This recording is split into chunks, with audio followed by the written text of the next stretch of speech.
Welcome to Stayed in 4. I'm your host, Terrence Edwards. Today, joining me, we got Fladger, Daniel Smith, Mariah Kegler, and Charnetta Williams. Welcome to the show, guys. Hey, what's going on, everybody? Shout out to the viewers. All right, so today's movie review, we're doing Two Distant Strangers. Chanel, talk to me. How did you feel about the film? First off, big shout outs to Joey Badass for playing James. Big shout outs to you. I thought it was an interesting concept of how they use the loops to personify all of the killings that's going on in America with police brutality. I just wish the movie was a little bit longer, because in the beginning I was like, okay, this seems like a little dry. The whole thing with the James and the girl Perry and the relationship just seemed the acting was a little corny, but it really picked up as soon as he went outside and met that officer, and it was like instant. And I'm like, dang, like he's like having deja vu and he's dying every single time. I'm like, yo, what is he doing wrong? It didn't matter what he did, he was just getting killed. And I'm like, wow. I thought about it and I was like, I think I have an idea of what the writer Trayvon Free, right? Because I think he did the screenplay for the movie, but it was like so much I got out of that 30 minutes. I thought it was really great. It was a great watch. Right. Mariah, how did you feel about it? I'm thinking of it more in like the category of a public service announcement more than entertainment, because I think like looking at it as entertainment feels like a slippery slope to me, with like placing Black trauma and like these volatile interactions with Black people and Black men being killed, and we see it on the news and we see it in our social media, and so using that as entertainment feels counterproductive. Yes, but I feel a little torn about my opinion about it, because first of all, like as a white person, I think like we need to listen more than we do, and we need to like take in information more and stop just like saying what we think and talking over everybody in a large sense of the word. But I think that through art we express our experience to other people who don't necessarily have our same experience. So that is like a purpose of our art. A purpose of what we create is to express to other people and have them find their empathy or their understanding or whatever. That to me makes it feel more like it's like a public service announcement to white people in a way, because we need the lessons of the reality of this country clearly, because we're not getting it. Clearly we're not getting it, because you see so many of us like, you know, it's like Black Lives Matter on the profile, and it's like after you say that, you're absolved of all your social responsibility to actually change the problems right now. And I think that like when I was thinking about what I recommended to somebody, I think my thought was more that I feel like I would recommend it to white people and maybe not Black people, because I think white people need this lesson and Black people don't need a reminder of their reality. Gotcha. White people do need the lesson of this reality. That's deep. That is so deep. Go ahead, that Shanna. you said that. Yeah, because like for me, I'm getting tired of all the Black pain stuff, right? I'm like, I don't need to see, we live in this, I don't need to keep seeing it. But I get that, yes, it needs, the need for it is there for people that don't necessarily understand. I thought the movie was great up until the end. I really didn't like when he and the cop bonded, when he was dropping him off at home. Like I was feeling good about it, but then for like no reason, the cop just was evil and then just shot him. And then the message was then they're just killing us for no reason. And I didn't really agree with that. I didn't like that flip. And it took away from it for me. And I wish that now we will start to make projects that offer solutions instead of just keep highlighting the problem. Now we need solutions. Right. I mean, I think that from Mariah and Charnetta, like Mariah, what you said was really deep, but just to offer it from another perspective, I took it as James or Joey Badass and Officer Merck represents the system. And the issue is that I don't even necessarily think it's about white people. I just feel like it's the system. The system doesn't take care of its people. That's what essentially comes down to. Because even that part you mentioned, Charnetta, when he was in the cop car having a conversation with the Officer Merck, and he was like explaining to him and giving him details, like this is what keeps happening. And he was understanding, but essentially he didn't care. So I think it just represents as a community. Yeah, it's a PSA. I definitely agree with that, but I think it's more of an eye opener. Like, the system does not care about you, so this is the time that we should all unite.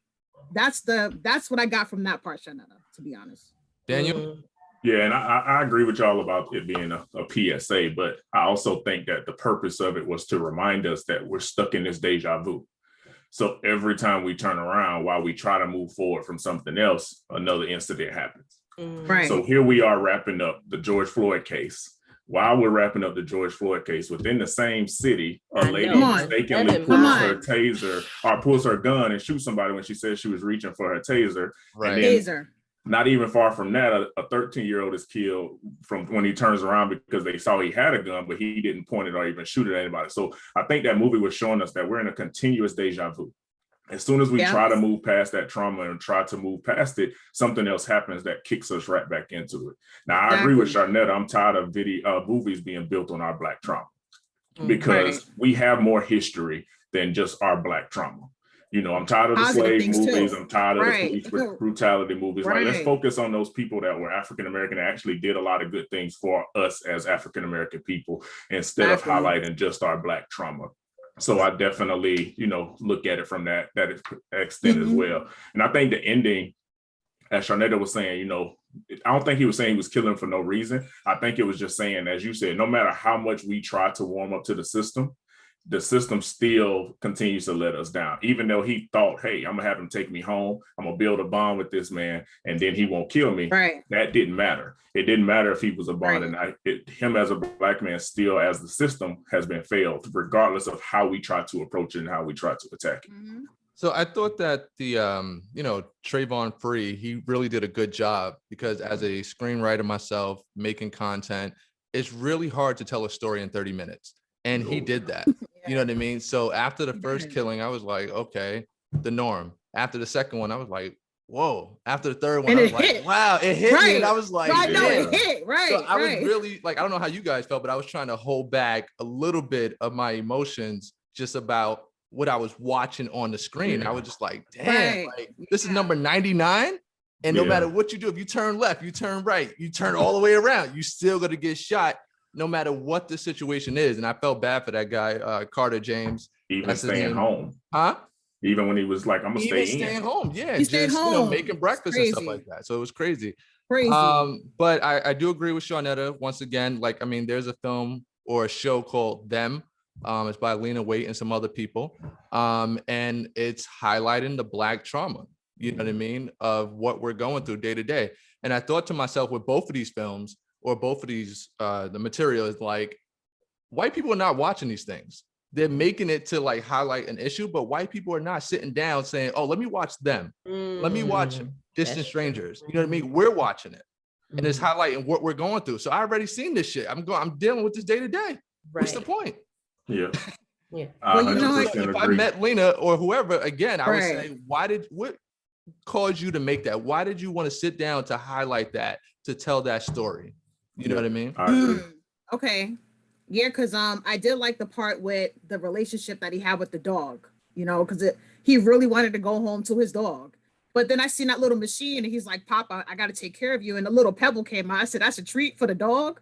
That dog done probably pee-peed and doodle all over the house. I was just thinking like, God, the poor dog. Well, the dog was a symbolization of our families and just our different life and thing. That's how I looked at it. I was like, he's trying to get home to his family because that was like his family at that point in time. So a lot for us is, you know, we're trying to get home to our kids. We're trying to get home to our wives. We're trying to get home just to get home. And a lot of times, no, that's deep. But you giving that dog one pebble? What was that dog? I think it was more so a little advertisement for whatever that was. Yeah, that's what it was. Yeah, they got paid for that. Everybody was little sponsors. Someone said the writer was smart because you know how white people are connected to their dogs. You know what I mean? So they said that they would try to target them in a way, but I was just like, I guess. I don't know. Hey. Mariah, how do you feel about that? How do you honestly feel about that? Well, I don't know. I mean, yeah, white people love their dogs, I guess.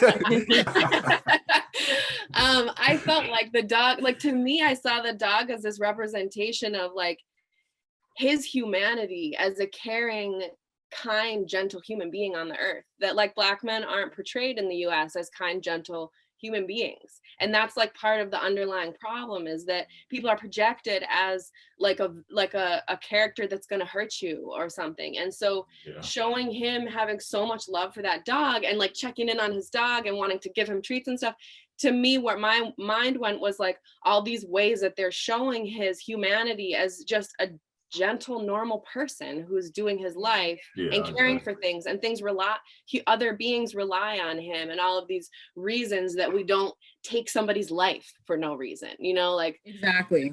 And I think also with the in terms of it being like exposure for people who don't necessarily like understand, which I mean, nobody understands anybody else's state in the world unless they're like highly exposed to it. So I think that exposure is actually a really important thing, because exposure creates like understanding. And when we have understanding, we move into empathy and we connect and we realize like we all share this country. It's not like me and them. This is all of our space. We are all. Exactly. And so this idea that like exposure creating empathy, which then creates social change. And to me, I think legislative change is the ripple effect of social change. You don't get these laws changed and new systems in place until you have a lot of people on the ground socially, like the social system being like, oh, this is not right. This doesn't feel right to me. So I think that's another reason I think that this film is really powerful, because clearly all of the images that we see from real life on the actual news isn't getting through fully to everybody. Yeah. Right. So before we move on to the next segment of Say It or Don't Say It, any special moments or highlights of the film that you guys want to put out there? Okay, I have a question, and maybe you guys can help me out. That part, Charnetta, that you brought up when he had the trip with the officer was bringing him to his home, and then he was like, oh, that was like the best performance, and it was like, see you tomorrow. When he got shot, the pool of blood was like, it was like the Africa symbol, right? It was like, I think it was like in the shape of Africa. So I didn't really understand that message. Like, I didn't know what that really meant when he got shot, and then it was like the pool of blood was like the African country. I didn't catch that. I didn't catch that either, but maybe they were trying to symbolize that we've been oppressed since the beginning. Like maybe that's what they were saying, is that we've been through that. The system has never been for us, even since the days of when they came to get us at that tip of Ghana and brought us over here, that the system was never for us. So that's the only thing I could think, but I didn't catch that either. So I'm gonna have to go back and rewatch it now. Oh yeah, I'm sorry. Listen, I was all into, I'm into all that type of stuff, but I just felt like the Africa representation almost feel like we can't even go back home either. We're so Americanized. We don't know anything about our African cultures besides 23andMe and Ancestry. So America is my country. Even get me started on 23andMe and Ancestry, boy. Are they not good? It's a bunch of bull. Man, we'll have to talk about that on something else. Okay. But it is not as 100% accurate as they make it seem. So wow. What? Okay, yeah, we got All right, so moving on. Say it or don't say it at all. Daniel, talk to me. Say it. Then you're ranked 1 through 10 too. Yeah. Say it, and I'll give it an 8. Like, it was great. It was a good movie that was there to be seen, and then definitely something that everybody should watch. And the people who need to watch the message, they need to do some marketing to make sure that they are seeing it. Charnetta? I'll say it. Just if it was like this time last year, I'd be like, oh, for sure, yes, see that, blah blah blah. But just again highlighting the transition of everything, all the black paint stuff, I'm just like kind of over it. So I'm a little less enthused about it, but I'll still give it a 7. And I'll say it. It's definitely a good catalyst for conversation, if anything else, Okay. Chanel?